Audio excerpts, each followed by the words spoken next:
Il n'existe pas d'événement en soi. Ce qui arrive est un groupe de phénomènes choisis et rassemblés par un être interprétant. Cette citation vient bien sûr des fragments posthumes, automne 1885, printemps 1886, de Nietzsche. Donc, pourquoi commencer par Nietzsche, vous me demandez? Commencer par là où se finit The Phantom Pain, c'est-à-dire donc par Nietzsche, paraît ici pertinent, en tant que l'œuvre en elle-même n'est interprétable que par de minces bribes scénaristiques, toutes plus obscures et vides les unes que les autres. Autant de phénomènes, pour reprendre le vocabulaire nietzschéen, à mettre en ordre pour avoir un puzzle qui trouve sa cohérence dans sa vacuité. Alors déjà, je sais qu'on a des fans de Metal Gear ici, je sais qu'on a d'autres professionnels qui ne connaissent pas cette licence, je ne veux pas la présenter maintenant, je l'ai fait en off tout à l'heure. Que serait MGS5 sans son marketing intelligemment ficelé, ses bandes annonces hyper scénarisées, plus trompeuses les unes que les autres? Je pense qu'on s'est tous fait avoir, le fan de Metal Gear ne me contredira pas. Et ses références outrancières et qui sont de prime abord injustifiées. Donc ça, c'est ce que je vais essayer d'expliquer tout à l'heure. Donc, absolument rien. L'orchestration même de l'annonce du jeu, le soin apporté aux détails tous plus invisibles les uns que les autres et surtout la possibilité pour l'équipe de Hideo Kojima d'avoir pu faire autre chose parce qu'ils auraient pu répondre aux attentes des fans qui étaient simples, la vengeance, un scénario qui répond un petit peu à toutes les frustrations des gens, c'est-à-dire que les gens voulaient vraiment voir Big Boss se venger de ce grand méchant, etc. Et enfin boucler la boucle comme ils l'attendaient. Ils auraient pu le faire. Je pense que ça aurait été moins problématique. Mais ils ont choisi de faire autre chose. Kojima a choisi une autre direction. Et il a choisi de travailler dur dans cette direction-là. Donc ça, pour moi, c'est une preuve que c'est volontaire. Et donc, malgré ce caractère inachevé de l'œuvre, je pense que ça, c'est vraiment indéniable. C'est une création volontaire, sciemment mise en ordre. Et c'est en commençant par ce postulat qu'il faudra l'analyser. Tout est volontairement fait dans le jeu pour frustrer le rapport au réel dans sa logique interne. La présente analyse, donc ce que je vais essayer de dire ici, parce qu'il y a beaucoup de gens qui ne connaissent pas Metal Gear Solid. Comme Nietzsche appréhendant le réel pour le dénuer de sens objectif, n'y voyant qu'un amas d'événements vides qui ne prennent leur raison d'être que par l'appréhension et l'interprétation d'une conscience, on va essayer ici de résoudre le puzzle Phantom Pain. Donc, on ne va pas parler ici de tout ce qui a déjà été dit par certaines personnes.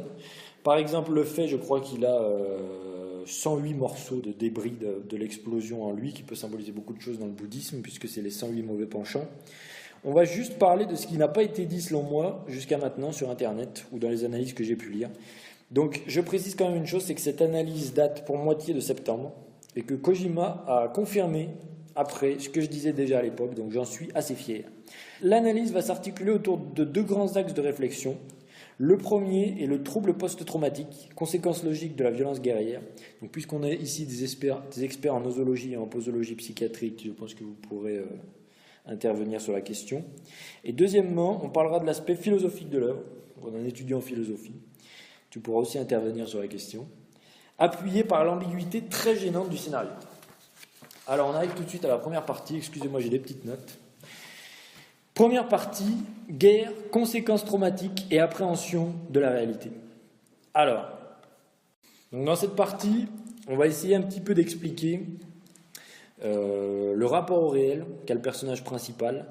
Et on va d'abord poser ce qui pour moi est le thème fondamental du jeu, c'est-à-dire le trouble post-traumatique. Donc en expliquant un petit peu ce qu'est la guerre, ce qu'est le rapport du soldat à la guerre. Donc c'est le thème central vraiment de toute la saga Metal Gear Solid. Et on va expliquer pourquoi c'est pertinent pour l'analyse. Première sous-partie, je l'ai appelée la guerre. On va appeler un petit peu la terminologie de la guerre. Donc Hideo Kojima, est très marqué par la guerre, le nucléaire et la guerre froide. Il est né aux environs des années 50, juste après la Seconde Guerre mondiale. C'est un Japonais. Alors, je sais que ça peut paraître anodin, mais un Japonais à cette époque est forcément marqué non seulement par la guerre froide, mais aussi par le fait que le Japon s'est pris 2 bombes. On ne va pas parler de la légitimité de ces 2 bombes, ou du moins de la deuxième, mais ça a marqué vraiment l'inconscient collectif japonais, la guerre. Et on voit que Kojima est très anti-guerre et très anti-nucléaire dans tous ses jeux, et ça se ressent vraiment dans toute la saga, qui est moins une saga prétextant l'utilisation d'un scénario qu'un scénario se servant d'un jeu. Beaucoup disent que les scénarios, aussi creusés soient-ils, sont prétextes finalement au jeu. Alors, je ne dirais pas que les jeux sont prétextes au scénario, mais je dirais que les deux ont une raison d'être, le jeu comme le scénario. Et l'un ne va pas sans l'autre et l'autre ne va pas sans l'un. Donc toute la saga pose la question de la guerre, de sa légitimité et surtout du rapport du soldat à la guerre. Ainsi, dans Metal Gear Solid 1, pour ceux qui l'ont fait, vous vous rappelez qu'à la fin, quand Liquide nous dit qu'on tue les soldats comme des mouches. C'est vrai, on ne se pose pas la question. Alors, en même temps, il parle aux joueurs qui tuent des mecs comme ça sans se soucier de quoi que ce soit, mais il parle aussi à Solid Snake, qui est un soldat et qui tue des soldats effectivement comme des mouches. Ou encore proposer un mode tranquillisant des Metal Gear Solid 2, avec notamment Raiden qui pose la question à Snake, une question très pertinente psychologiquement au niveau du rapport du soldat à la guerre. As-tu déjà pris plaisir à tuer quelqu'un ? Et Raiden pose cette question parce que plus il tue, et moins il ressent de regret finalement. Naked Snake aussi dans Metal Gear Solid 3 est tenté par ses meurtres. Dans MGS 3 par exemple, on retrouve tous les cadavres qu'on a tués avec le boss The Sorrow. Ou encore Snake qui vomit lorsqu'il tue trop de gens dans Metal Gear Solid 4. Metal Gear Solid 5 ne fait pas exception à ça, et en fait le traumatisme est au centre de son scénario. Cela se caractérise par la vengeance. On se venge d'une perte ou d'une souffrance causée par quelqu'un, identifié comme responsable de cette perte ou de cette souffrance. Le tout pour couvrir la souffrance, la haine étant bien sûr plus facile, comme on va le démontrer. Donc qu'est-ce qu'on va faire en premier ? On va définir la guerre et le rapport de la guerre à l'humain et de l'humain à la guerre. Alors j'ai pris la définition du CNRTL et puis je l'ai étoffée un peu, elle me paraissait incomplète. Le CNRTL définit la guerre comme rapport conflictuel qui se règle par une lutte armée en vue de défendre un territoire, un droit ou de les conquérir, de faire triompher une idée ou d'obtenir un gain matériel. À moi de rajouter une mise en œuvre coercitive, réglée ou non réglée, de l'hostilité. Ça me paraît important le caractère réglé ou non réglé, on va voir pourquoi. Donc, dans toute société humaine, alors je sais qu'on n'a pas d'anthropologue ici, mais le philosophe, quel est l'interdit premier de toute société humaine ? Alors ça dépend des anthropologues, mais c'est le meurtre. Ah oui, c'est vrai que Claude Lévi-Strauss a une vision particulière, mais en effet, c'est le meurtre. C'est l'interdit absolu, l'interdit premier. On ne tue pas, c'est la condition sine qua non du contrat social. C'est la nuisance ultime, mettre un terme à la vie d'un individu, parce qu'une fois qu'on tue, il n'y a plus de perspective, bien évidemment. Donc le meurtre est proscrit, mais pas le fait de tuer. La peine de mort existe encore dans bien des endroits. On sait que le Japon a eu beaucoup de problèmes, notamment avec ces histoires, parce qu'ils pendent à tout va là-bas. La peine de mort existe encore, et même la Bible, qu'on traduit bien souvent très mal. Il n'y a pas l'interdiction de tuer à proprement parler, il y a l'interdiction de tuer sans motif, plus ou moins, parce que la peine de mort existe dans l'abrahamisme traditionnel. Donc, voilà sur la question. Et pourtant, la guerre va rendre légitime et va même imposer l'interdit suprême de la société. Ainsi, le devoir suprême de la guerre est l'interdit suprême de la société, c'est-à-dire tuer. La guerre donne donc le droit de tuer en masse, sous condition, bien évidemment. Mais comment le soldat, qui est donc à la base un citoyen, on n'est pas citoyen, on n'est pas soldat si on n'est pas d'abord citoyen. Même dans les sociétés guerrières comme les sociétés spartiates ou quoi, on est citoyen car on est soldat. Mais à la base, on est citoyen quand même. Il faut faire partie de cette société-là. Et de ce fait, comment le soldat fait-il la transition entre l'interdit de la société et le devoir militaire de tuer ? Je précise une chose, je sais qu'il y a des antimilitaristes ici, mais l'immense majorité des soldats ne sont pas des psychopathes avides de sang. Quoi qu'on en dise, pour rejoindre l'armée française, si vous allez étudier un petit peu les procès de recrutement, quelqu'un qui viendrait en disant « je veux rejoindre l'armée pour tuer à tout va », on dit non. Aux États-Unis, peut-être qu'on dirait oui. Je ne sais pas bien comment ça se passe. Mais en tout cas, la plupart des soldats estiment faire leur devoir, mais une fois sur le champ de bataille, le fait est que peu ressentent une hésitation quelconque à tuer. Pas que ce sont des machines à tuer, mais parce qu'ils sont formés pour ne ressentir aucune hésitation, pour des raisons de sécurité, bien évidemment. Donc tout un processus de formation les amène à ne pas hésiter lorsque le moment fatidique arrive. Le premier meurtre est le plus difficile. Quand vous allez lire les rapports psychiatriques des soldats qui reviennent du champ de bataille pour la première fois, c'est ce qui ressort le plus. C'est difficile la première fois, et comme le dit Raiden dans Metal Gear Solid 2 finalement, pour vous montrer que c'est un jeu très fidèle pour ceux qui ne connaissent pas, c'est que plus on tue et moins cela nous affecte, du moins en apparence. Les rapports sont assez formels, je transmettrai beaucoup de documents en bibliographie. Donc déjà, premier aspect, l'aspect biologique de la guerre. Biologiquement, le règne animal connaît surtout la violence interspécifique, entre espèces. Mais les violences intraspécifiques, donc au sein d'une même espèce, existent pour des raisons sociales. Par exemple, la domination d'un chien sur un autre, mais ça va rarement jusqu'à la mort, ou la lutte de deux lions pour se nourrir. Cela touche surtout les jeunes mâles, et les violences sont rarement groupées. Sauf, philosophe, quelle est l'espèce selon toi qui imite finalement le plus possible le comportement humain, ou du moins qui s'en rapproche le plus? Chez quelle espèce trouve-t-on des violences groupées et quasiment socialement organisées? On retrouve ça chez les primates. Et les primates, en effet, ça se retrouve. l'homme ne fait pas exception. On n'hésite pas à tuer un animal pour le manger, mais on hésite à utiliser la violence contre un individu que l'on juge semblable à nous. La violence groupée est cependant très répandue chez l'homme, c'est l'essence même de la guerre. On ne fait pas la guerre tout seul, ça n'existe pas, ou alors on la fait contre une armée, et dans ce cas on est dans les mythes héroïques, traditionnels et antiques. Mais la société est la sphère pacifique qui refoule cette violence. Mais qu'en est-il des violences entre sociétés, nations, États, ethnies, etc., qui sont différentes? Ocelot donc dit une chose extrêmement intéressante au début de Metal Gear Solid 5, quand on a fait un appel codec en visant un soldat soviétique. Il explique, donc ça c'est pour ceux aussi qui ont étudié un petit peu l'histoire de l'invasion de l'Afghanistan par les soviétiques, c'est que premièrement, les soviétiques envoyaient des gens d'Asie centrale, et puis ils envoyaient de plus en plus de Russes, pour des raisons justement d'hésitation, parce que les Russes étaient bien blancs, bien sibériens pour la plupart, et il était donc plus facile de tuer des bronzés du Moyen-Orient. C'est une triste réalité, mais c'est comme ça que ça se passe la guerre, c'est pas joli, mais sur le champ de bataille, on retourne vraiment à l'état assez primaire. Heureusement qu'il existe une discipline militaire pour régir tout ça, mais voilà un petit peu comment ça se passe. Donc ça c'est pour l'aspect biologique. Biologiquement, tous les êtres vivants sont portés vers une certaine violence, que ce soit pour nourrir ou pour se défendre, et les hommes ont une violence un peu plus réglementée, donc infiniment plus dangereuse et nocive pour la nature et pour l'environnement humain, tout simplement. Neurologiquement, les hommes, bien plus que les femmes, sont portés vers l'agressivité physique. Le temple de l'agressivité étant bien sûr le cerveau. Donc j'ai une très belle citation à ce sujet de Jean Guilaine, archéologue français, et Jean Zamit, paléopathologiste. Ils sont au Collège de France, je crois tous les deux. Dans Le Sentier de la guerre, ils écrivent « C'est notre cerveau et lui seul qui fait de nous l'animal le plus dangereux de la planète ». Et les recherches scientifiques, donc il y en a eu beaucoup sur la question, ont pu prouver que le groupe désindividualisé de jeunes hommes étant habillés de manière similaire et étant soumis à une autorité commune légitimant la violence était la chose la plus porteuse de violence systématique et la moins culpabilisante.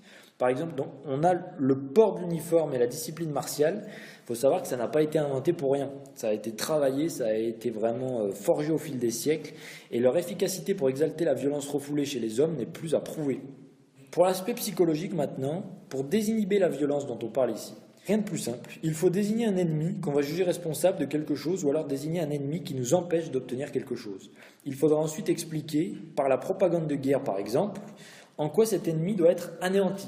Donc ici, on a l'exemple d'une image de propagande anglaise qui désigne bien l'ennemi qui va nous anéantir, à savoir l'Allemagne nazie. Donc voilà, ils dépeignent l'ennemi vraiment comme le mal suprême, etc. Donc ceci nous amène à la citation de Kant, reprise au début d'un Metal Gear, Peace Walker. C'est que, bon, pour ceux qui ont lu notre philosophe là, Vers la paix perpétuelle, la guerre serait, selon Kant, l'état naturel, et la paix un état non naturel, mais qui est plus souhaitable. Voilà ce que dit Kant. Cette citation peut être intéressante, mais il faut la nuancer. Parce que, comme le dit Aristote et plus tard saint Thomas d'Aquin, l'homme est un animal politique et social. Et la politique et la société sont intrinsèques à la nature humaine. Et de ce fait, puisque la politique et la société vont réfréner les instincts violents et vont tout faire pour fuir la guerre, on peut dire que la guerre est aussi naturelle que la paix finalement. C'est comme ça que j'appréhende cette citation, même si j'ai beaucoup de respect pour Kant. Ces processus pour désinhiber la violence sont efficaces sur le moment, mais conduisent quasiment systématiquement à des troubles qui surviennent plus tard, après l'adrénaline de la bataille, les troubles post-traumatiques. Je sais qu'on a quelques personnes qui veulent rejoindre l'armée ici, qui ont déjà été à l'armée. Je sais que vous n'avez pas fait la guerre encore, mais à un moment donné, il faut comprendre une chose sur ce sujet. C'est que sur le moment, il y a l'adrénaline. On est formé, on est content d'utiliser ce pour quoi on a été entraîné, etc. Et on peut presser la détente bien vite, sans se rendre compte de ce qu'on est en train de faire. Même si on le sait, mais on ne s'en rend pas compte psychologiquement et fondamentalement au plus profond de notre être. Et parfois, même si l'on est habitué à tuer, certains événements vont plus nous choquer que d'autres. Par exemple, la perte d'un camarade, comme on le sait, est beaucoup plus anxiogène et source de souffrance que notre propre mort quand on est soldat. Parce qu'on est entraîné à mourir quand on est soldat, mais on n'est pas entraîné à... Enfin, on est entraîné, mais il est difficile d'accepter la mort d'un camarade. On va appeler la mort la fin de Rambo 1. Ou par exemple, le meurtre d'un civil. Parfois, on peut avoir tué 500 soldats et un jour, on tue un civil et on change complètement de vision sur la guerre. Donc, c'est ça le trouble post-traumatique, c'est quelque chose qui survient après.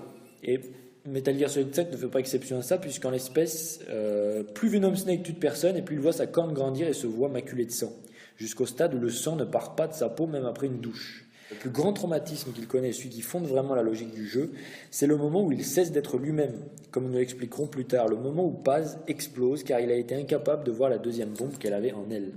Metal Gear Solid 5 est donc un jeu bourré d'incohérences de toutes sortes. Alors ça, il suffit de regarder les cinématiques pour s'en rendre compte. Dès les premières minutes du jeu, le rapport au réel du personnage est questionné et la deuxième action qu'il subit, c'est quoi dans le jeu? C'est une injection de digoxine. Alors ça fera plaisir à notre posologue officiel. On va donc parler maintenant des troubles dissociatifs, de la digoxine et du rapport au réel. Donc deuxième sous-partie, déni de réalité et troubles dissociatifs. C'est la partie qui va fonder un petit peu toute la logique du jeu. Alors, l'actualité récente, pour ceux qui suivent, montre qu'il y a plus d'un mois que les attentats de Paris sont finis, mais pourtant les cellules psychologiques et psychiatriques mises en place sont en train de déborder. Ils n'ont plus assez d'effectifs, tellement il y a de demandes. Pourtant, les événements des attentats de Paris s'éloignent de plus en plus. Les troubles dits post-traumatiques surviennent bien après les faits en eux-mêmes. Le premier réflexe d'un traumatisme, c'est, comme vous le savez ici, c'est quoi? C'est le déni des effets que ce dernier a sur nous-mêmes, jusqu'à ce que ces derniers viennent nous harceler dans les moments où nous sommes confrontés à nous-mêmes. C'est pour ça que les gens qui sont soumis à des troubles post-traumatiques font tout pour ne jamais être isolés, ou alors quand ils s'isolent, ils mettent le plus de bruit possible. Je ne sais pas qui a vu Breaking Bad ici d'ailleurs. Tout le monde. À un moment donné, vous vous rappelez dans Breaking Bad, quand je crois que c'est Jesse Pinkman qui s'appelle, il tue le chimiste. Qu'est-ce qu'il fait en rentrant de chez lui? Il se met derrière un gros caisson de basse, ou devant un gros caisson de basse, et il le met à fond. Le bruit va camoufler ses propres pensées. Le premier réflexe des troubles post-traumatiques, c'est vraiment la négation de la confrontation à soi-même. Parce qu'on ne veut pas ressentir les effets et on les nie. On nie ce qu'on vient de faire, on nie ce qu'on ressent et on nie ce qu'on vient de faire nous fait ressentir. Et ça, c'est vraiment le caractère du trouble post-traumatique et ça arrive bien souvent après. Là, dans l'espèce, pour les attentats de Paris, on voit que ça fait un mois, mais les cellules commencent à se remplir. Parce qu'au début, on dit, ça m'est arrivé, j'accepte. Et en fait, on se rend compte que les effets sont bien plus présents qu'il n'y paraît.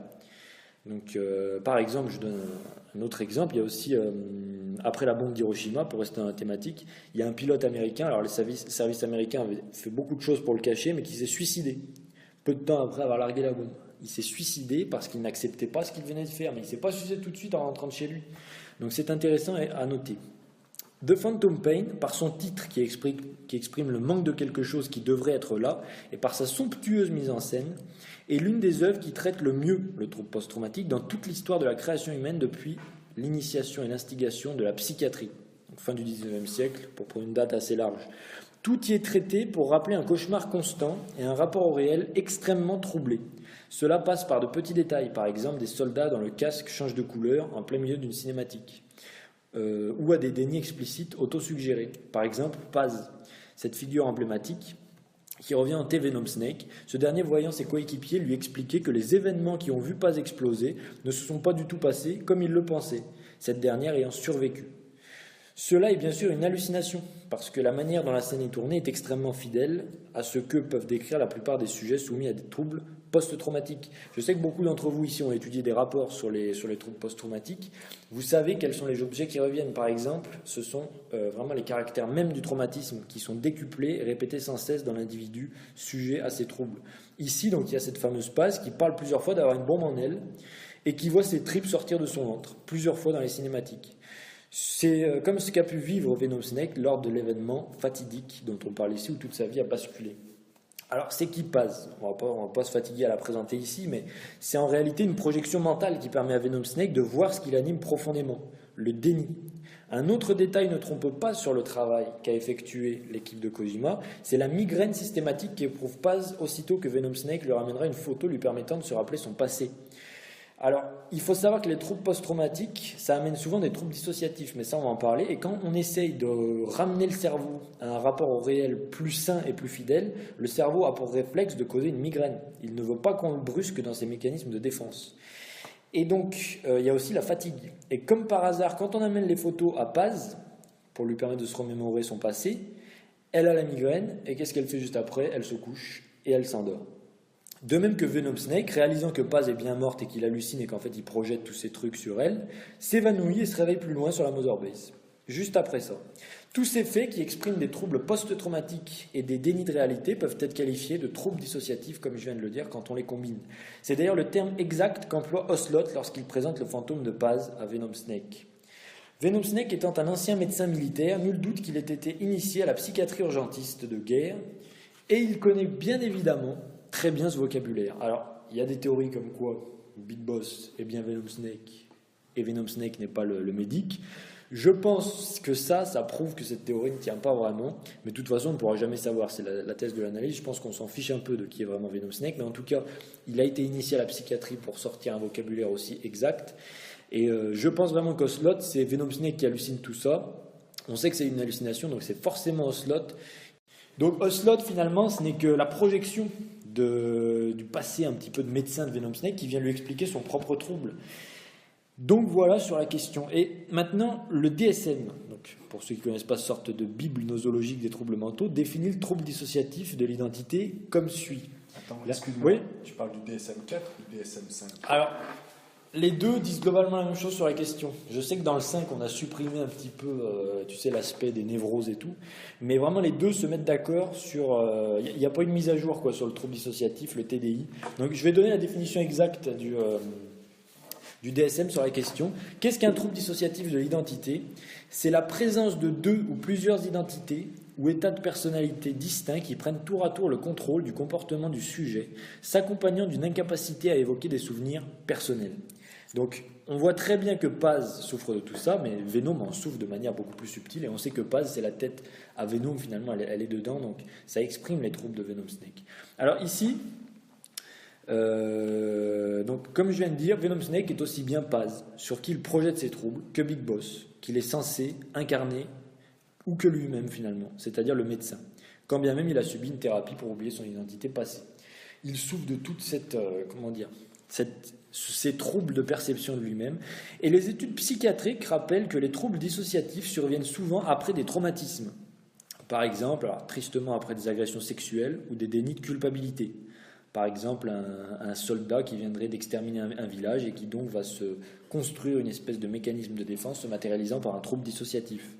Un patient souffrant de tels troubles aura souvent une personnalité calme et froide et sera souvent enclin à des humeurs extrêmement changeantes ou alors sera souvent muet, très taciturne.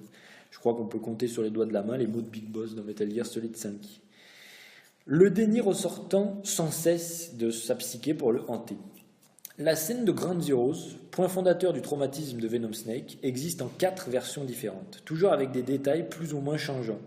Alors la première, c'est dans le jeu Ground Zeroes lui-même, à la fin. La deuxième, c'est dans le flashback du jeu au début de The Phantom Pain. Il y a quelques lumières qui changent, mais c'est très anodin. Par contre, la troisième version, c'est quand Paz raconte la version des faits. Ou plutôt, je ne sais plus qui lui raconte exactement, mais en tout cas, c'est une version qui n'a rien à voir, puisqu'en fait, Paz ne meurt pas. La quatrième version, c'est dans la mission Vérité, où il est impossible en fait de connaître la vraie version, puisque dans la mission Vérité, on voit que c'est une version quand même assez différente. Il y a des soldats qui ne sont pas censés être là, etc. Donc, de ce fait, il est impossible de connaître la vraie version de ces événements, car on ne peut le voir qu'à travers la version de Venom Snake qui souffre des dits troubles. Donc, je mettrai exactement la partie du DSM pour notre nosologue en titre. Donc, ces troubles vis-à-vis du réel sont aussi soulignés par l'injection de la digoxine du début du jeu. Donc ça va intéresser notre posologue. Ceux qui connaissent les posologies pour les insuffisances cardiaques n'ont pas de peine en traversant le jeu à reconnaître les effets secondaires souvent présents avec des doses habituelles de digoxine. Alors, on va tester en direct les capacités de notre posologue. Quel est le premier effet le plus évident physiologiquement de la digoxine ? La gymnécomastie. La gymnécomastie, bien évidemment. Même si, bon, tu peux confirmer, c'est sur des cas quand même plus ou moins isolés, mais c'est l'effet le plus... Donc, c'est la gymnécomastie, c'est-à-dire que sa poitrine pend. C'est un amas... Comment définis-tu la gymnécomastie exactement ? Un amas de graisse autour de la zone du téton.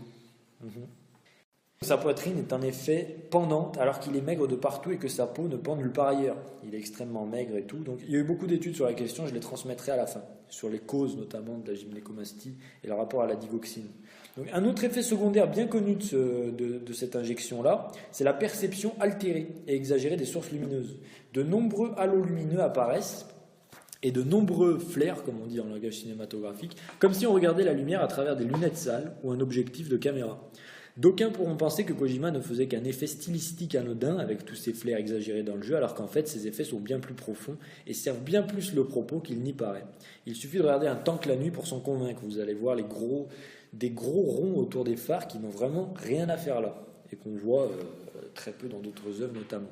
Mais alors, quid de Ground Zeroes, qui a aussi des flairs un peu partout? Alors ça, c'est ma théorie, mais pour moi, l'ombre chauve de Big Boss devrait en convaincre plus d'un que Ground Zeroes n'est aussi pas ce qu'il paraît être. N'en déplaise à certains. Enfin, dernier effet important pour The Phantom Pain, c'est que la digoxine donne bien sûr des hallucinations. Toi, tu confirmes aussi, je pense. Et les troubles de perception de la réalité qu'apporte la digoxine. Le jeu assiste tout au long de l'aventure à nous faire comprendre que nous sommes Venom Snake. Plusieurs fois, nous pouvons voir sa propre vue alors même que cela est inutile. Par exemple, dans l'hélicoptère. Chaque fois qu'on monte dans l'hélicoptère, ou plutôt qu'on en descend, il y a une espèce de mouvement de caméra qui nous met dans la tête de Venom Snake et qui en ressort aussitôt. Alors que ça ne sert finalement à rien. Nous sommes Venom Snake et nous voyons l'histoire à travers ses yeux. Mais comme nous l'avons démontré tout au long de cette partie, ses yeux ne sont absolument pas fiables. De ce fait, les hallucinations... du fait des hallucinations et du déni de réalité. Est-ce que Skullface existe vraiment? Ces apparitions étranges, les zooms sur son visage inexistant et pourtant masqué, pourraient laisser penser que non. Et ses effets sur le réel, puisqu'il interagit bien avec des personnages, pourraient laisser penser que oui.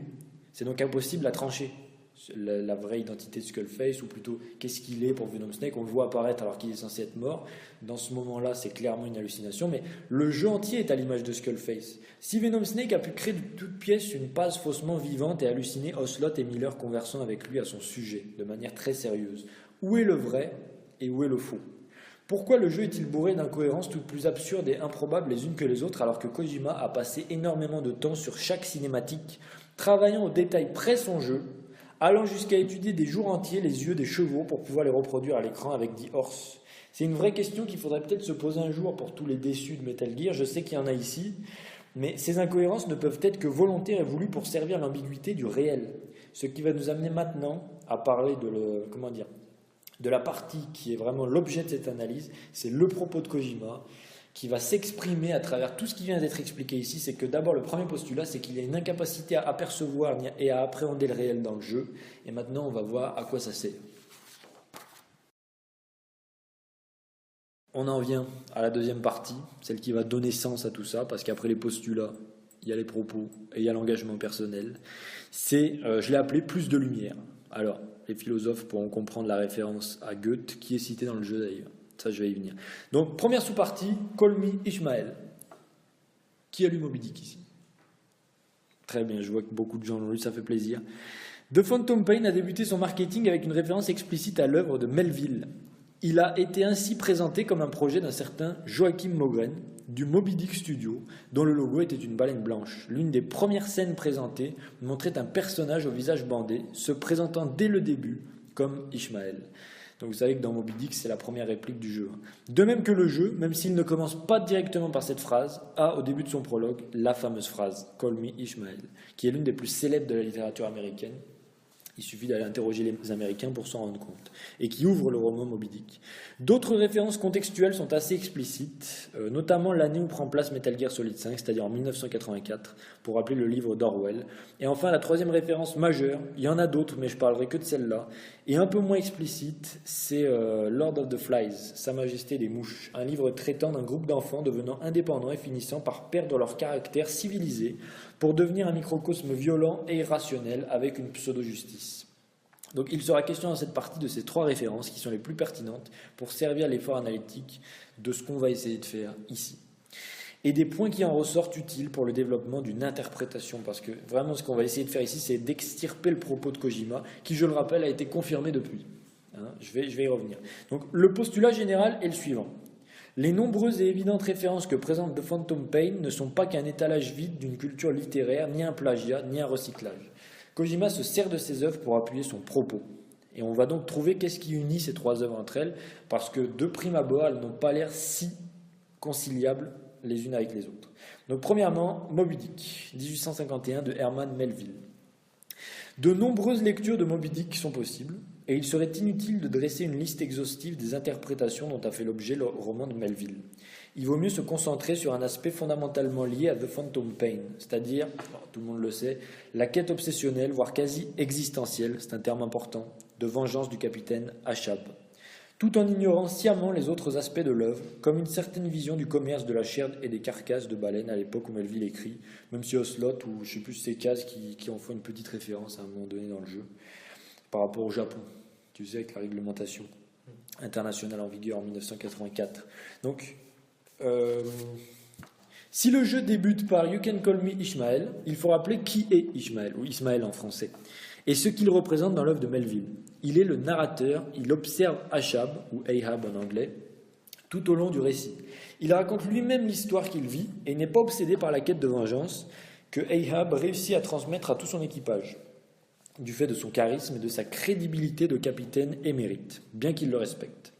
En ce qui concerne Ahab, ou Achab en français, comme je l'ai dit, il n'est que pure vacuité existentielle. En fait, sa seule raison d'être, c'est sa haine envers la baleine blanche, parce qu'elle lui a volé sa jambe, et il la considère comme un démon. Son seul objectif, c'est de se venger. C'est ça sa raison de vivre, et très symboliquement, on va développer ce thème-là, il va finir harponné à Moby Dick elle-même. C'est-à-dire qu'il finit par mourir sur son objet de vengeance, parce qu'il ne pouvait rien y trouver, c'est une quête vide. En fait, c'est un remplissement d'une quête vide. On compense sa vacuité existentielle avec la vengeance. Le caractère biblique des noms n'étant pas très pertinent ici, on ne va pas trop le développer. Donc un effort interprétatif linéaire voudrait que nous appliquions à chaque personnage de Metal Gear Solid 5 un équivalent dans le roman Moby Dick. Mais en fait, ça ne sert à rien. Parce que Ahab dans le jeu n'est pas le Ahab du livre, ni Ishmael du jeu qui n'est pas celui du livre. Les noms et les buts ne correspondent absolument pas. Il faut donc aller plus en profondeur dans l'exploitation de cette référence qui ne fait pas de sens si elle est prise littéralement. Ainsi, si les personnages devaient correspondre, le Pequod ne serait pas l'hélicoptère mais la Mother Base, parce que c'est lui le vrai vaisseau, c'est pas le petit hélicoptère qui bouge tout le temps. Et Achab ne serait pas Venom Snake, mais il serait plutôt Kaz, qui lui est vraiment existentiellement consumé par la vengeance. Jusqu'à son discours de fin, il le dit. Il faut alors se poser la bonne question, à savoir celle du lien entre The Phantom Pain et Moby Dick, au-delà de l'incompatibilité explicite des personnages. On verra plus tard, en développant la référence à 1984, que les noms des choses peuvent ne pas correspondre aux choses en question, mais à d'autres choses. Donc, The Phantom Pain est une œuvre sur la vacuité existentielle.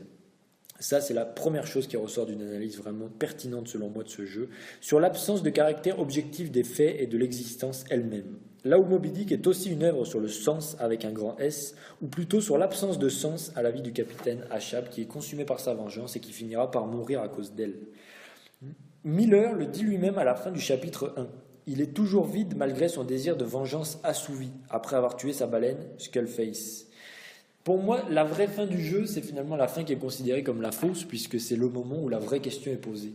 Celle de la douleur fantôme, quand Miller dit clairement que malgré sa quête de vengeance assouvie, quelque chose manque. Lui ne meurt pas sur la baleine, mais il la tue, mais reste mort à l'intérieur quand même. Donc finalement, la conclusion est quasiment la même. Ishmael se questionne tout au long de Moby Dick sur le sens, sur Dieu, sur la mort, et témoigne du récit qu'il observe pour servir sa propre réflexion. Il ne craint pas la mort dans la gueule de la baleine, car, dit-il, elle ne pourra se nourrir que de sa chair, jamais de son âme, qui est la propriété du divin. Il est donc radicalement opposé à Achab, puisque lui, il a une espèce de vrai sens, même s'il est un peu ambigu sur cette question. Il se laisse quand même séduire par le capitaine Achab, au niveau du charisme. Ismaël est aussi pétri de transcendance, donc je cite le chapitre 7 de Moby Dick avec une très belle phrase, très bien écrite par Melville, enfin c'est une traduction, hein. Mais je pense que ce qu'on appelle mon ombre, ici sur Terre, est ma vraie substance. Je pense que regarder les choses sous un angle spirituel nous rend comme des huîtres qui regarderaient le soleil à travers l'eau de l'océan, pensant que cette eau est plus fine que l'air qu'il y a au-dessus. Donc, je ne vais pas faire l'exégèse de cette phrase maintenant, mais globalement, ici Ishmael dit qu'il sait qu'il ne peut avoir conscience de ce qu'il y a au-dessus, de même qu'une huître ne peut imaginer la finesse de l'air par rapport à l'eau, puisqu'une huître ne sortira finalement jamais de l'eau, sauf pour se faire manger à la limite. Donc là où Achab est pétri d'immanence, s'infligeant son propre sens pour combler un vide, Ishmael, lui, va chercher un sens supérieur, un sens transcendant.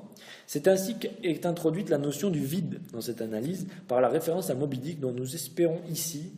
Donc j'espère vraiment en tirer la plus substantifique moelle, parce que c'est vraiment pour moi le sens du livre, et surtout par rapport au jeu. Donc on ne dira pas non plus que Skullface est la baleine, parce qu'il ne peut pas être la baleine. C'est une figure neutre, même si elle est présentée comme un démon tout au long du roman, à cause de la quête vengeresse d'Achab. Ishmael la voit comme un être neutre, ni lumineusement blanc, ni totalement pâle et mort. Le blanc, ça peut être à la fois la lumière, mais aussi la mort. C'est ça l'ambiguïté du symbole de Moby Dick.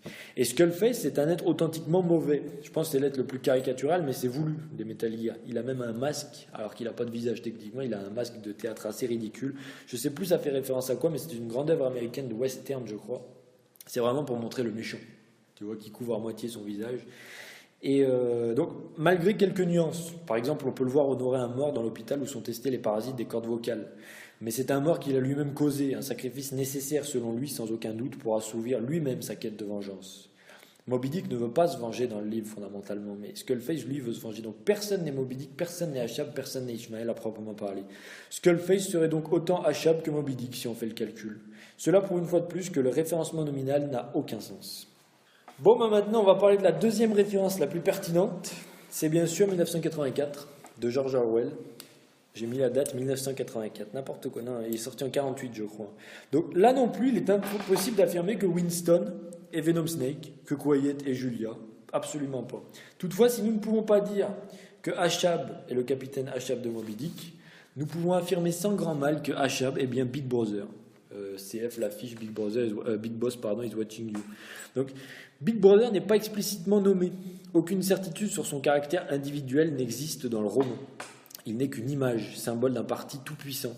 Venom, donc Ashab, durant le jeu, n'a aucun pouvoir. Il est le Big Boss, une image héroïque légendaire qui ne commande rien en vérité. Quand on voit le jeu, on sait très bien qui commande. C'est Kaz et Ocelot. Et ne fait que valider ce que ces deux figures décisionnaires lui disent, souvent se disputant l'un avec l'autre. Il est l'objet du vrai Big Boss, l'objet d'Ocelot et l'objet de Kaz. Une image jusqu'à sa consécration absolue par une affiche. À la fin du chapitre 1, Kaz fait un discours sur la nécessité de surveiller tout le monde sur la base. Car on ne sait pas qui peut être un traître. Et cela se concrétise finalement par l'affiche de Big Boss is watching you. Kaz fait le discours, Kaz décide, et l'image utilisée pour faire la propagande est celle de Big Boss. C'est un symbole, c'est une image exactement comme Big Brother est l'image du parti. Donc Big Brother n'a pas besoin d'exister pour agir, sa seule évocation imagée suffit, de même que Venom ne sert pas à grand chose en vérité. Le jeu lui-même s'en moque totalement. Il ne peut être présent que dans les cinématiques et vous pourrez faire tout le jeu avec des soldats de la base, même avec des femmes. Cela prouve son caractère remplaçable, sauf quand l'image légendaire doit ressurgir. Il n'est qu'une image, il n'est rien en vérité. C'est vraiment important de souligner les faits cités précédemment pour montrer la vacuité, encore une fois, du personnage de Venom. Mais qu'est-ce qui lie 1984 à Moby Dick, puis à The Phantom Pain ? De nouveau, le sens et la réflexion sur celui-ci.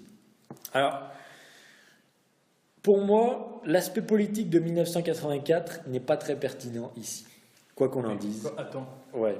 1984, c'est quand même une œuvre politiquement engagée. Il dénonce, il se dresse contre le totalitarisme, de droite ou de gauche. Ben, c'est vrai, mais alors, je suis tout à fait d'accord avec toi, mon ami philosophe. Mais à un moment donné, quoi qu'on en dise, 1984, pour moi, alors, on peut en discuter après si tu veux, mais c'est surtout une œuvre post-positiviste sur le rapport au réel. Je vais le développer tout de suite. Mais je suis d'accord qu'il y a un aspect politique dans 1984. Je sais que ça vient après la Seconde Guerre mondiale. Je sais que ça vient avant la mise en place, même après, largement après la mise en place, du totalitarisme soviétique stalinien, qui est vraiment le plus oppressant de tous les totalitarismes. Mais pour moi, il y a quand même un aspect philosophique dans l'œuvre. C'est juste, je ne nie pas l'aspect politique, mais je veux je veux plutôt me concentrer sur l'aspect philosophique. Tu me diras un petit peu. Donc, la lecture qu'on peut en faire philosophiquement n'est absolument pas anodine, même si c'est un roman assurément politique. Ça, c'est sûr et certain. Il est rempli de références philosophiques diverses. L'une d'elles est choquante, quand on la lit à ce qui est développé dans cette partie. Ainsi, si on écoute Inksock, l'idéologie du parti n'existe que dans la tête des individus qui la perçoivent. Je crois que c'est au chapitre 2. Et le roman ne cesse de réfléchir sur la subjectivité, autrement dit la perception et la réalité substantielle des faits. La pièce de torture dans The Phantom Pain, qui porte le même nom que dans le livre d'ailleurs, est une pièce qui joue sur les peurs psychologiques, de même que Winston se fait torturer par la simple présence d'un rat dans une cage à la fin du roman, puisqu'il a peur des rats. Si Winston n'avait pas peur des rats, autre chose aurait été utilisée. C'est le caractère subjectif de la peur comme outil de contrôle et de torture. C'est ça pour moi le vrai apport de 1984. Mais après, ta vision se défend. Donc, tirer une fléchette tranquillisante sur la tête d'Ocelot et il dira quoi ? 2 + 2 = 5, bien évidemment. Un calcul que ceux qui ont lu le livre n'ont pas de peine à comprendre. Alors, je sais qu'on a des psychiatres ici. Si je vous dis le rapport au réel, qui est vicié, ça ne va pas vous choquer. Mais sur l'hypnose et la transformation du rapport au réel d'un patient, ça devrait déjà vous choquer un peu plus, mais c'est ce que développe le jeu. Mathématiquement, 2 plus 2, ça fait bien sûr 4. Mais si on venait à croire que 2 plus 2, ça faisait 5, alors 2 plus 2 ferait 5, dans la tête de celui qui croit ça. Et ce calcul deviendrait une vérité, une fausse vérité, ce qui pose la question de la vérité vraie. Est-elle existante ou accessible? Le rapport au réel a longtemps tourmenté les philosophes, et donc on va parler un petit peu d'Auguste Comte, le père du positivisme. Pour lui, le réel est absolument et neutralement existant. L'homme doit le percevoir par son intelligence. Il peut le percevoir tel quel grâce à la sainte raison de nos amis les Lumières, bien évidemment. À Nietzsche de répondre que non, que les faits n'ont aucune importance. Autrement dit, que la réalité elle-même n'existe pas. C'est la citation du début, pour ceux qui sont intéressés à l'œuvre nietzschéenne. C'est un post-positiviste. Et Metal Gear Solid 5 est un jeu post-positiviste. En couplant la référence à la vacuité existentielle présentée par Moby Dick et le questionnement sur l'homme et son rapport au réel dans 1984, nous arrivons peu à peu à tirer le propos substantifique de Metal Gear Solid 5, qui paraît être, au fur et à mesure que le travail analytique avance, une œuvre plus grande qu'il n'y paraissait au départ. Pour les déçus de Metal Gear Solid, écoutez bien ce que je suis en train de dire. Maintenant, on arrive à la troisième référence, Sa Majesté des Mouches, en 1954, de William Golding. Alors, dans The Phantom Pain, aussitôt qu'il est question des enfants soldats, les références à Sa Majesté des Mouches sont légion. Kojima aurait pu se contenter d'aborder le thème très sensible de l'armement d'enfants à des fins militaires, mais il y a aussi dissimulé une référence très utile à notre présente analyse. Le roman Sa Majesté des Mouches raconte l'aventure d'enfants livrés à eux-mêmes, qui finissent par craindre la présence d'un démon et mettent une tête de porc sur un pic pour s'en protéger. La tête pourrissante finira par attirer les mouches et les enfants commenceront à croire que la tête est finalement un petit peu le démon lui-même, devenant Sa Majesté des Mouches. Lorsque le personnage d'Eli est introduit, il se tient devant une tête de porc coupée. Il est le chef d'une faction d'enfants soldats dont il a pris le commandement. C'est vraiment pas anodin comme référence, quoi qu'on en dise. D'ailleurs, même dans le trailer, il était présenté comme ça. Donc il a pris le commandement de ce groupe qui vit de l'attaque de village et de l'arsinage. L'arsen, pardon, le terme l'arsinage n'existant pas. La référence va jusqu'à sa veste où une tête de porc est dessinée à l'arrière. Sa Majesté des Mouches, c'est qui? C'est une tête de porc avec un œil bandé, c'est Big Boss. Il est encore une fois inutile de développer les similarités entre les deux œuvres. Il faut plutôt coupler Sa Majesté des Mouches aux propos précédemment présentés. Parce que si on prend l'œuvre littéralement, dans ce cas, Sa Majesté des Mouches, ce serait la tête de porc devant Eli, et Eli serait le chef des enfants soldats, etc. Non, en fait, pas du tout. Les enfants, dans le livre, aussitôt livrés à eux-mêmes, deviennent violents, renoncent à toutes les règles qui en ont fait des enfants bien éduqués en société. De la peur qu'ils éprouvent à se retrouver seuls, ils finissent par prendre confiance en eux-mêmes aussitôt de la nourriture trouvée, et ils créent des rituels, une idéologie, des lois. Autant de structures pour encadrer ou libérer une certaine violence. Et Golding finit son roman sur un vide de sens et un échec total de la part du chef des enfants. La référence est ainsi poussée plus loin parce qu'il ne faut pas l'appliquer aux enfants soldats, mais en fait il faut plutôt l'appliquer aux Diamond Dogs. C'est ça qui me paraît pertinent, puisque c'est l'armée privée de Kaz et de Venom Snake qui sont hors société, qui sont quasiment sur une île, même si c'est une plateforme pétrolière. On voit Kaz lutter dans le jeu pour que la raison règne sur les règles qui régissent Diamond Dogs, mais une raison bien tronquée et bien peu juste en vérité, de même que la société représentée par Ralph et Piggy, qui est paisible et rationnelle dans le roman, et ce goût pour la raison amènera une violence de plus en plus rationalisée, jusqu'à faire des rites sacrificiels. C'est clairement un roman nietzschéen de par son nihilisme. Il suffit de lire Généalogie de la morale pour s'en convaincre. Car si beaucoup d'auteurs ont pu penser que la société supprimait, ou tout du moins réfrénait la violence, Nietzsche développe dans cet ouvrage qu'au contraire la société peut la glorifier et la ratifier. Vous vous rappelez, je crois que je ne sais même plus c'est dans quelle partie, mais les atrocités nazies lui donnent clairement raison. Quoi de plus systématisé que la violence nazie? Et pourtant, elle est purement rationnelle. Il y avait toute la mise en place de codes, faut-il parler de loi de Nuremberg, etc. Donc, Sa Majesté des Mouches finit d'ailleurs sur un ton très noir, avec la perte de l'innocence de Ralph qui pleure sur la mort de son ami et la noirceur du cœur humain. C'est ça la fin du livre. C'est assez déprimant, mais finalement, ce qui ressort de l'effort analytique et interprétatif de ces trois références, c'est le nihilisme, l'absence de caractère objectif aux faits et le pessimisme. Mais l'analyse ne peut pas s'arrêter ici parce que maintenant, on va articuler, si ce n'est dépasser, ces trois éléments. Donc maintenant, on est à la deuxième sous-partie, donc je l'ai appelée un petit peu humoristiquement « Tuer Big Boss ». Il convient de la débuter, cette partie, sur le titre du jeu lui-même, qui, comme sa musique d'ouverture, peut être lu de deux manières. Donc, The Man Who Sold the World peut ainsi être compris comme l'homme qui a vendu le monde, mais aussi comme l'homme qui a vendu quelque chose au monde, ou plutôt dans une traduction moins littérale, comme un homme qui a dupé le monde. De même que The Phantom Pain peut être compris comme la fameuse douleur fantôme qui fascine les neurologues, donc c'est pas vous qui allez contredire ça, autant que les psychiatres, mais aussi comme la douleur du fantôme, le fantôme de Big Boss, le joueur, ou plus spécifiquement le fan de la saga qui n'aura de cesse de ressentir une frustration et un vide durant la totalité du jeu, comme si son rêve lui avait été promis avec tous les trailers, et de quelle manière ça a été promis, puis dérobé sous ses yeux, alors que tous les trailers le satisfaisaient finalement plus que le jeu lui-même, ce qui est quand même assez troublant. Big Boss révèle à la fin du jeu que le joueur est Big Boss, qu'il a contribué à sa légende, qu'il est sa propre personne, mais qu'il est quand même une partie de Big Boss. He's the two of us together. Le problème est que le joueur ne sera jamais Big Boss. Il ne sera jamais le soldat légendaire du XXe siècle. C'est juste un mec devant son écran qui joue à la console. Et s'il a pu contrôler ses faits et gestes durant ses exploits, il n'est pas devenu Big Boss pour autant, cessant de l'être aussitôt sa console éteinte. Ça, c'est une vraie chose à dire. Le joueur ne sera jamais son personnage, donc c'est valable pour tous les jeux vidéo, et ne pourra jamais faire ce qu'il fait. Appuyer sur un bouton n'équivaut pas à subir l'épreuve de la torture de Metal Gear Solid 1, quoi qu'on en dise. Se recevoir des volts dans le corps, ça n'a rien à voir avec appuyer vite sur le bouton rond. Et regardez la cinématique de torture de Metal Gear Solid 3 où Big Boss, entraîné à ne jamais parler, même sous la torture, ne révèle rien, ne fait pas de nous Big Boss, au contraire. L'admiration que les gens ont développée pour ce personnage prouve que personne d'autre que lui n'est lui-même. De même que personne ne sera jamais Ulysse ou le Zarathustra de Nietzsche. Référence pas anodine, vous allez voir pourquoi. Qu'est-ce qu'on va chercher derrière ce message ? Faut-il l'interpréter comme une vulgaire moquerie de la part de Kojima, avouant implicitement n'avoir pu finir son jeu et créer une fin aussi ridicule que provocatrice ? Vous êtes tous Big Boss, j'espère que vous êtes contents. L'œil attentif et sensible aux références du jeu ne pourra se contenter d'un premier niveau de lecture. Vous avez bien vu que le jeu va un peu plus loin que son côté explicite. Qu'est-ce qu'on va chercher derrière ce message ? Nous sommes Big Boss, ou plutôt nous sommes pleinement Venom Snake, et nous ressentons cette douleur fantôme et la douleur du fantôme, aussi bien l'une que l'autre. La psychologie humaine est ainsi faite, c'est pas vous qui allez me contredire encore une fois, qu'elle a besoin de modèles pour avancer et avoir un cadre d'action. L'homme est un animal mimétique, disait René Girard, anthropologue et académicien français qui a d'ailleurs tenté de démonter l'œuvre nietzschéenne et qui est mort récemment, donc paix à son âme.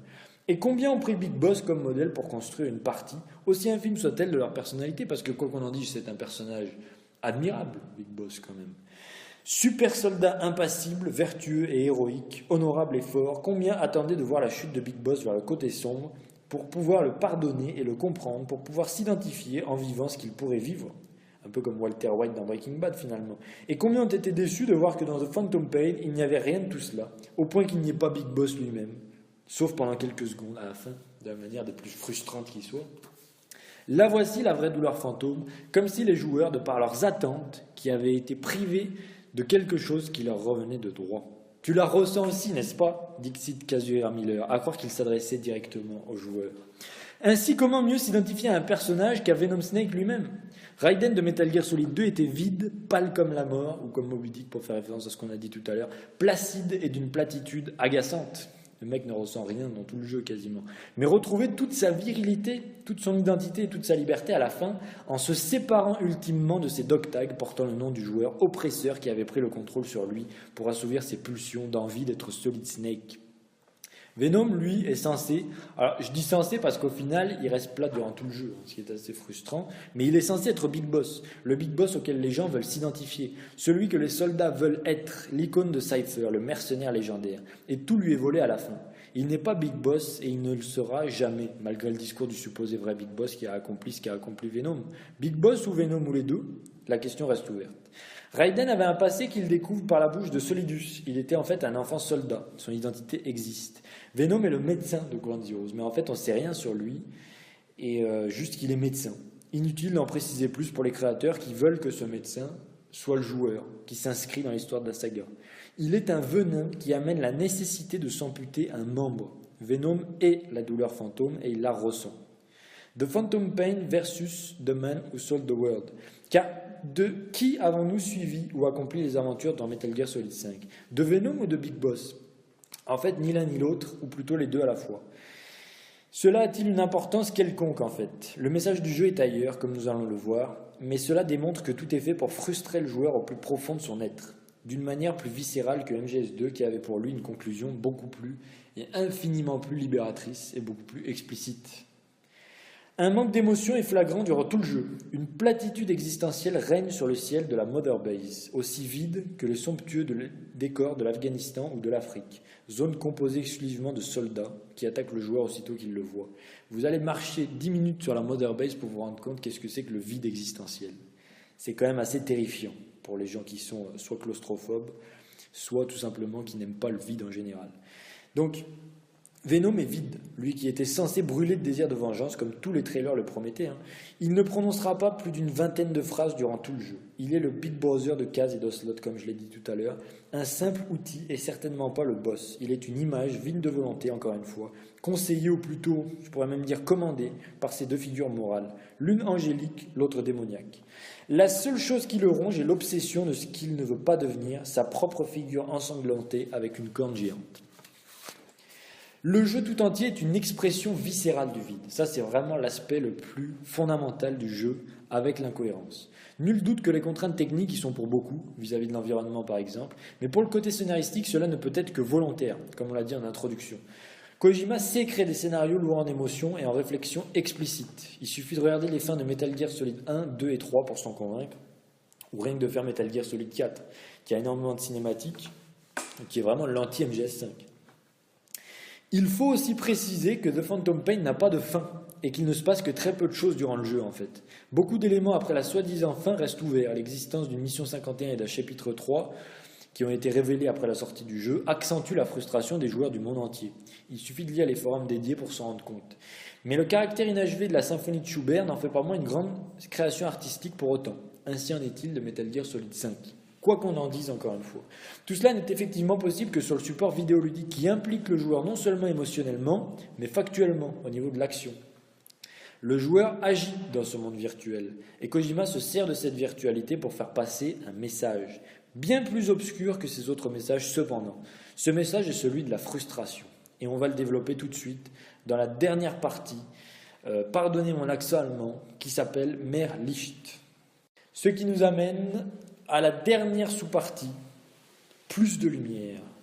Les joueurs attentifs qui parcourent la mission des lumières même dans la mort pourront voir la phrase suivante, écrite en sang par un médecin qui est déjà mort par terre, Mehr Licht, plus de lumière. Alors, ceux qui ont étudié l'œuvre de Goethe ne pourront que sursauter en voyant ça, parce que franchement, ça fait froid dans le dos de voir que Kojima place des références pareilles. Celle-ci ne peut que prouver que le propos de l'œuvre de Kojima se mérite par un travail interprétatif et qu'il n'est pas explicitement présenté. C'est vraiment son œuvre la plus ambiguë et ça ne fait aucun doute et j'espère que tout ce que je viens de dire jusqu'à maintenant vous a convaincu de cette histoire. L'étudiant en philosophie ou en littérature allemande, quant à lui, n'aura pas de peine à reconnaître l'auteur de cette phrase, comme je viens de le dire. Ces derniers mots, alors l'historicité de ces mots n'est pas du tout avérée, mais c'est une belle histoire de toute façon, sont lourds en symbolique, plus de lumière. De nombreuses interprétations existent à leur sujet, mais celle qui sera retenue ici sera la plus courante. Goethe mourant désirerait avoir eu plus de sagesse, de lumière. Alors, il y en a qui disent que c'est parce que les rideaux étaient fermés, il fallait les ouvrir. C'est une drôle de façon de parler des derniers mots de Goethe, mais c'est pas grave. Est-il nécessaire de rappeler que Goethe est l'un des seuls hommes en qui Nietzsche a pu retrouver son surhomme ? Les liens sont très vite faits quand on fait le travail analytique. La filiation philosophique entre les deux hommes n'est pas anodine et les références dans le jeu, succinctes, alors entre la mission 43 et 46 je crois, non plus. La mission qui s'intitule Vérité et qui est censée donner toutes les réponses à celui qui veut comprendre l'histoire, s'ouvre ainsi sur une citation de Nietzsche qui dit que les faits n'existent pas et qu'il n'y a que des interprétations, donc que la vérité est inaccessible. La mission Vérité est donc un non-sens. Goethe est l'auteur de Faust, le docteur qui voulait être plus qu'un homme et avoir la sagesse transcendantale d'un démon, jusqu'à vendre son âme pour y parvenir. Et Faust est totalement identifiable aux idéaux nietzschéens. Il suffit de lire La naissance de la tragédie pour s'en rendre compte. Alors, je cite quelques vers pour ceux que ça intéresse. « Me voici façonnant des hommes selon ma propre image, race qui me sera pareille pour souffrir et pleurer, pour jouir de la vie et en tirer sa joie, et ne t'accorder nul regard, ainsi que moi. » Nietzsche qualifie ces vers d'hymne par excellence à l'impiété, et l'homme s'élevant jusqu'au titanesque. Autant de figures qui plaisent à ce philosophe qui est purement nihiliste, aimant contempler le vide et la transcendance jusqu'au vide. Une référence d'une telle profondeur pourrait être aléatoire et simplement pédante, si elle n'était pas couplée à la citation de Nietzsche suivante en début de la mission Vérité. Il n'y a pas de faits, seulement des interprétations. C'est des extraits des fragments posthumes. En effet, Goethe, puis Nietzsche, cité succinctement, ne peut laisser beaucoup de place au doute sur le message de l'œuvre. Mais il faut aussi coupler ce propos à ce qui a été dit précédemment sur le vide et sur la frustration que font ressentir cette dernière. Donc, ce qu'on peut en déduire, c'est que Metal Gear Solid 5 est un anti-MGS2.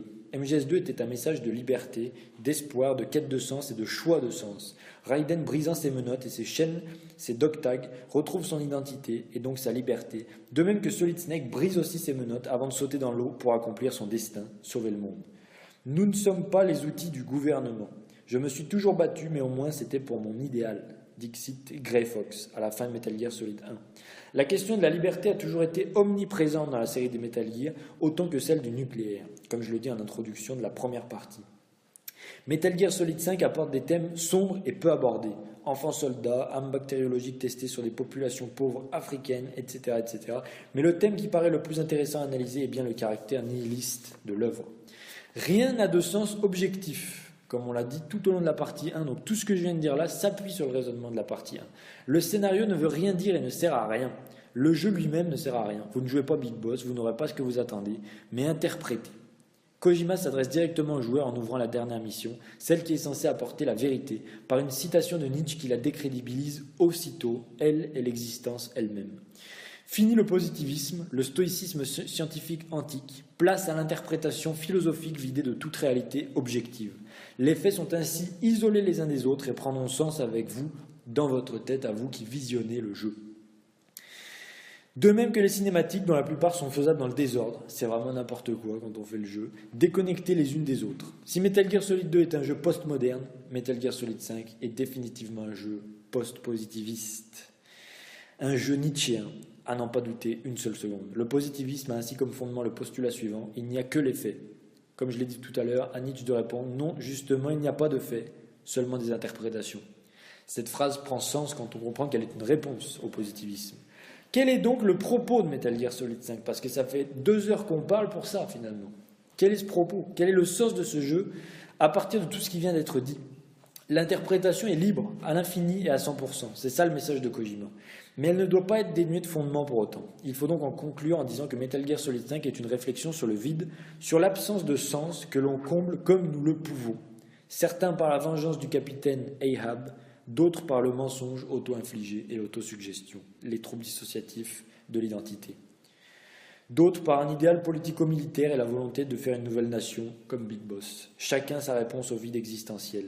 Et si finalement The Phantom Pain contenait ce message très bien caché, non pas dans le code source du jeu, comme beaucoup essaient de le fouiller avec les cassettes de Portopia, etc., mais dans l'œil de l'interprète, qu'il fallait trouver un sens ou le sens et s'y tenir. Ce sens ne peut être donné ni transmis. C'est à chacun de trouver le sens à sa vie, sa mission finale. Metal Gear Solid 5, le nihiliste, prend sens avec Metal Gear Solid 2, le téléologiste, même si ce dernier terme est à nuancer, la téléologie étant l'étude de la finalité. Ainsi, on a une confrontation entre l'absence de finalité et l'étude de la finalité. Vous êtes Big Boss et vous ne serez jamais Big Boss. La liberté, c'est l'esclavage. 2 + 2 = 5. La vérité existe dans l'œil de celui qui la perçoit, et celui qui croit percevoir la vérité l'aperçoit, même s'il perçoit un mensonge. Une œuvre aussi pessimiste qu'optimiste, en somme, aussi profonde qu'absurde, aussi intelligente que ridicule. Bref, une œuvre d'art difficilement accessible ou purement vide sur laquelle on peut greffer autant d'interprétations. Un jeu aussi vide que plein, et un jeu aussi profond que plat, finalement. Il faut penser à Moby Dick, la baleine blanche dont Ishmael, dans le livre, dira qu'elle est à la fois blanche comme la lumière et à la fois vide de toute lumière et de toute couleur.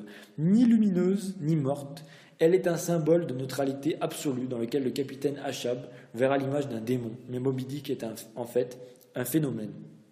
Et seul l'œil d'Achab lui donne ce caractère démoniaque, car elle n'est qu'une baleine blanche, neutre, guidée par ses instincts, une absence totale de symbole objectif.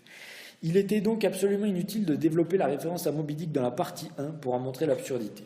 Cette absurdité prend son sens ici. Le jeu est Moby Dick, le joueur est Achab, qui lui donne sens en voulant se venger contre lui ou en l'admirant. Kojima est Big Brother et a tout orchestré. C'est ça que je conclus de ce jeu, mais ça n'est pas encore la conclusion. Bref, l'interprétation est libre à l'infini. Il est aussi important de rappeler la symbolique forte de la scène finale de la mission Vérité, où Venom casse le miroir et se retrouve de l'autre côté, tel Alice au Pays des Merveilles. La symbolique du miroir contient 2 choses radicalement opposées, comme Moby Dick et sa blancheur. faut savoir qu'un miroir, quand vous le regardez dedans, c'est votre reflet le plus fidèle qui soit, mais c'est aussi votre reflet le plus opposé qui soit à ce que vous êtes vraiment, puisque le miroir va refléter de manière inversée. C'est ça le miroir, et c'est ça le symbole de fin.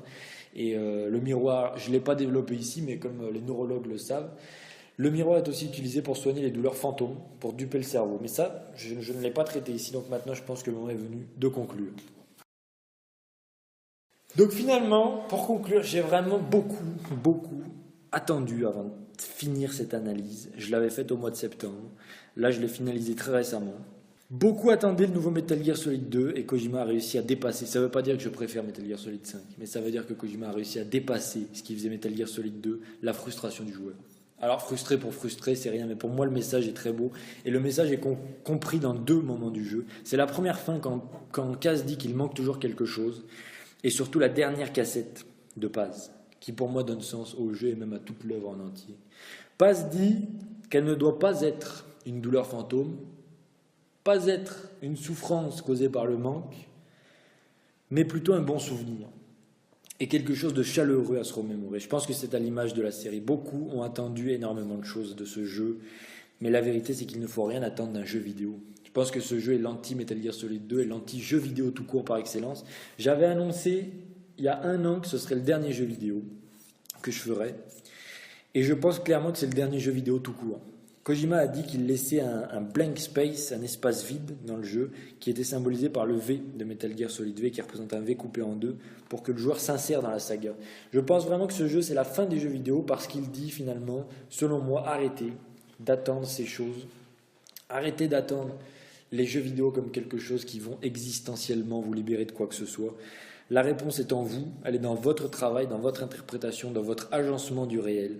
Faites ce travail, c'est pas le jeu vidéo qui le fera à votre place, c'est pas un créateur de jeux vidéo, il n'y a rien à trouver dans les jeux vidéo, que ce soit... alors il y en a ici qui m'ont parlé du Prestige 10 de je ne sais quel jeu, il n'y a rien dans le Prestige 10 de Call of Duty, il n'y a rien. Il n'y a rien dans Metal Gear Solid 5 aussi, vous ne trouverez pas l'accomplissement de votre vie là-dedans. Je pense que c'est ça la morale de Metal Gear Solid 5, et le flambeau est passé par un personnage aussi admirable que traître finalement, parce qu'à la fin de ce jeu c'est très décevant, mais... quand même c'est Big Boss, donc grand respect. Il dit « You're your own man ». Tu es ton propre homme. Un message plein d'espoir finalement. On doit tenir par nous-mêmes. The Phantom Pain, c'est finalement une œuvre aussi pessimiste qu'optimiste. Kojima, après avoir poussé sa série dans de hauts retranchements artistiques, l'a détruit au sommet de son attente par les fans, comme le rite du seppuku, qui veut qu'il ne soit effectué que sur un corps jeune et un corps efficace, car on ne détruit pas un corps âgé et laid. Il n'y a aucun mérite à le perdre. Et je pense que c'est ça qu'a fait Kojima. Il connaissait les attentes, il aurait pu y répondre, il a choisi de faire autre chose pour transmettre une vision qui est la sienne. Et franchement, ça mérite le respect, quoi qu'on en pense et quoi qu'on en dise.